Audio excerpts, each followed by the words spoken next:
Hello ಎಲ್ಲರಿಗೂ ನಮಸ್ಕಾರ. ನಾನು ಶೋಭಾ. ಶ್ರೀ ಅಖಿಲ ಹವ್ಯಕ ಮಹಾಸಭಾ ಪ್ರತಿಬಿಂಬ ಸ್ಪರ್ಧಾ ಸೌರಭ ಈ ಕಾರ್ಯಕ್ರಮದ ಹಳೆ ಹಾಡಿನ ಸ್ಪರ್ಧೆ ವಿಡಿಯೋವನ್ನು ಇಲ್ಲಿ ಶೇರ್ ಮಾಡಿದ್ದೀನಿ. ನೋಡೋಣ. ನಿನ್ನೆ ಅಷ್ಟೇ ನಡೆದಿರುವಂಥ ಕಾರ್ಯಕ್ರಮದ ವಿಡಿಯೋ ಇದಾಗಿದೆ. ನೆಲಮಾವಿನ ಮಠದಲ್ಲಿ ನಡೆದಿರುವ ಹಾಡಿನ ಸ್ಪರ್ಧೆ. ಬನ್ನಿ ನೋಡೋಣ. ಹಾಡು ಹೇಳ್ತಾ ಇದೆಯಾ? ಶರಣೆಂಬೆ ಶ್ರೀ ಗಣಪತಿಗೆ, ಶರಣೆಂಬೆ ಶಾರದಾಂಬಿಕೆಗೆ, ಶರಣೆಂಬೆ ಶಾರದಾಂಬಿಕೆಗೆ,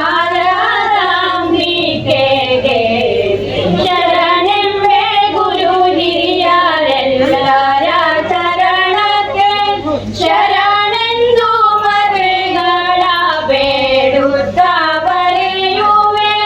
ಹೆತ್ತ ತಾಯಿ ತಂದೆಯರು ತಮ್ಮ ಮುದ್ದಿನ ಮಗಳ ವಾಪಿಸಿದ ಚರಿತೆಯ, ಬಾಲೆಗೆ 18 ವರುಷ ಆಯಿತೆಂದು